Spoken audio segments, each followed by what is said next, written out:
दोस्तों आज के हमारे इस वीडियो का टॉपिक है how much to set the overload relay setting. मतलब कि हमारी जो ओवरलोड रिले होती है उसके ऊपर हमको सेटिंग करनी पड़ती है। तो वो सेटिंग कितने पे करें? जैसे दोस्तों आपको पता है कि हमारी जो एमसीसीबी है, इस एमसीसीबी के ऊपर भी यहाँ पे सेटिंग होती है। इसी तरह दोस्तों आपने जो भी ओवरलोड रिले देखी है अपनी कंपनी के अंदर, या फिर हम एमपीसीबी की भी बात करें, मोटर प्रोटेक्शन सर्किट ब्रेकर जो होता है, उन सभी के ऊपर हमारी रेंज होती है। जैसे रेंज कैसे होती है, जैसे ये 10 एम्पियर से 15 एम्पियर तक की हमारी रिले है। तो दोस्तों असलियत में मेरे को उसको कितने पे सेट करना है, ये हमारे सामने एक बहुत ज़रूरी टास्क होता है। क्योंकि हमने अगर रिले को गलत पे सेट कर दिया ना, तो हमारी जो मोटर है वो मोटर ख़राब हो सकती है, जल सकती है। ज़रूरी नहीं है कि यहाँ पे हम सिर्फ मोटर की ही बात करें, मोटर के अलावा अगर हमने कोई दूसरा भी उपकरण जोड़ रखा है तो वो भी हमारा ख़राब हो सकता है। तो दोस्तों हमको हमारी रिले को कितने पर सेट करना है वो हमको कैसे पता चलेगा?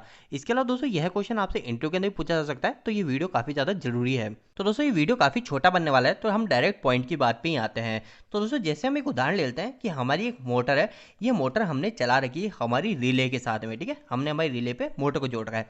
अब दोस्तों एक चीज़ ध्यान रखिएगा, हमारी जो ये मोटर है, इस मोटर की आप नेम प्लेट पे जाओगे, है ना, इस मोटर की नेम प्लेट पे एक करंट मिलता है, हमको एक करंट की वैल्यू मिलती है जो लिखी होती है FLC में। एक चीज़ ध्यान रखिएगा, हमारा जो करंट होता है वो करंट हमारे पास दो तरीके का होता है। दो तरीका कैसे होता है? एक होता है हमारा रेटेड करंट, ठीक है, रेटेड करंट, जो कि आपको आपकी मोटर की नेम प्लेट पे मिलेगा, जिसको हम FLC भी बोल सकते हैं। ये रेटेड करंट हमेशा FLC में होगा, फुल लोड करंट। मतलब हमारी जो ये मोटर है, इस मोटर की ज़्यादा से ज़्यादा कितनी कैपेसिटी है वो इसकी मोटर की नेम प्लेट पे मिलेगा, रेटेड करंट। इसके अलावा दोस्तों एक और करंट होएगा, वो होगा हमारा रनिंग करंट।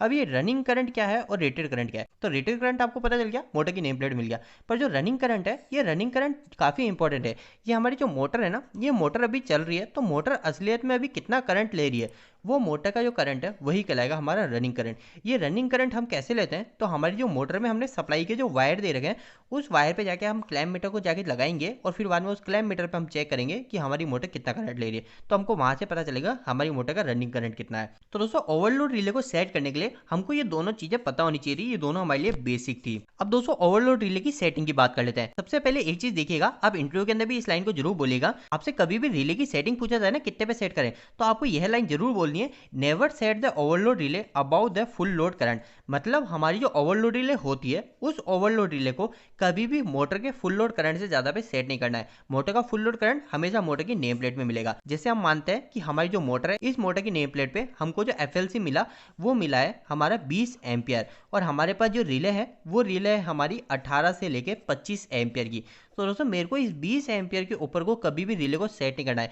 यह काफी सिंपल सी और छोटी सी बात है, पर हमको ये हमेशा याद रखनी है कि कभी भी हमको FLC के ऊपर हमारी रिले को सेट नहीं करना है। अब दोस्तों हमारे पॉइंट के ऊपर आ जाते हैं कि हम रिले को कितने पे सेट करें।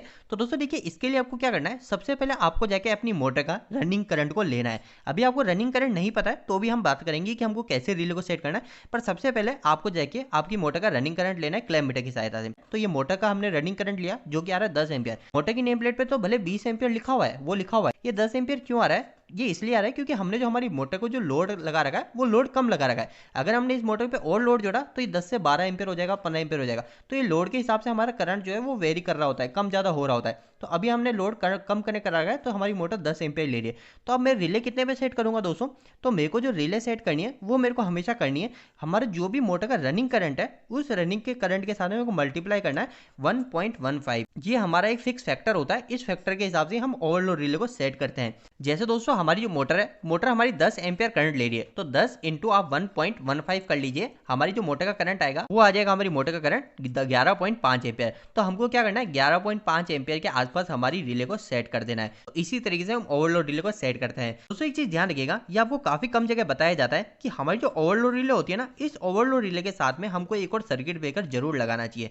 आपने देखा है आपकी इंडस्ट्री के अंदर भी हमेशा ओवरलोड रिले के साथ में एक सर्किट ब्रेकर लगे होते हैं। ये क्यों लगे होते हैं? तो दोस्तों हमारी जो ओवरलोड रिले होती है, ये ओवरलोड रिले हमको प्रोटेक्शन देती है, हमारी जो मोटर है उस मोटर को प्रोटेक्शन देगी, पर ये एक प्रोटेक्शन नहीं देती है, ये इसकी कमी होती है। तो दोस्तों क्या प्रोटेक्शन नहीं देती है? तो ये हमको दोस्तों शॉर्ट सर्किट पे प्रोटेक्शन नहीं देती है, कि हमारे सिस्टम के अंदर कभी शॉर्ट सर्किट होगा ना, तो हमारी जो ओवरलोड रिले है वो ओवरलोड रिले ट्रिप नहीं होगी। ये ट्रिप होगी, पर ये ट्रिप काफी समय के बाद में होगी। ये उस समय ट्रिप होगी जब वो जो शॉर्ट सर्किट है वो शॉर्ट सर्किट काफी लंबे समय तक रहेगा।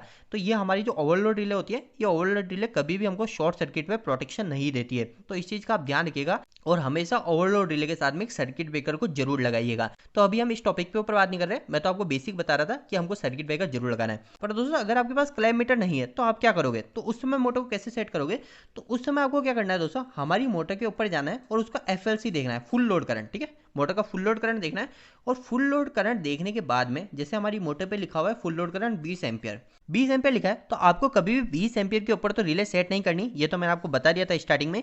तो हमको क्या करना है दोस्तों, 20 एम्पियर से कम पे रिले को सेट करके देखना है। जैसे 20 एम्पियर है तो हमने 19 एम्पियर पे सेट करके देख लिया, फिर भी हमारी मोटर ट्रिप नहीं हो रही तो 18 एम्पियर पे सेट करके देख लिया। इस तरीके से हम क्या करते हैं, धीरे धीरे धीरे करके रिले को कम पे सेट करते हैं।